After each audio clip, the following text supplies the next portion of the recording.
ओडिशार महिला और शिशु मानक सामाजिक और आर्थिक सुरक्षा को सुनिश्चित करने बजेट 2026-27 रे एक बृहत पदक्षेप ग्रहण करा जायछि बोली मुख्यमंत्री मोहन चरण माझी शुक्रवार कहते। राज्य सरकार महिला सशक्तिकरण को गुरुत्व देउछन्ति बोली से कहते।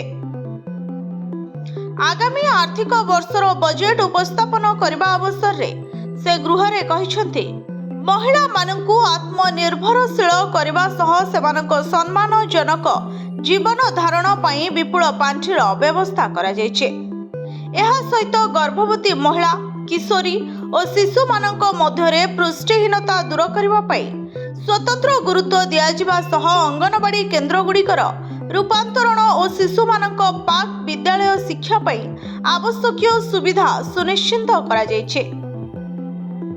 माँ और शिशु उत्तम स्वास्थ्य एवं महिला सशक्तिकरण माध्यम एक सुदृढ़ और समृद्ध समाज गठन करने बजेट मूल लक्ष्य।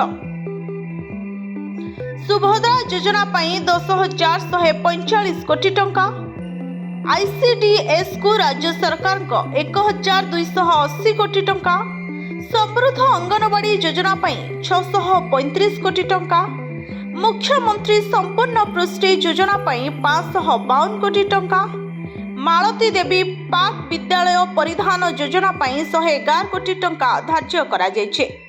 Bureau report, Odisha first.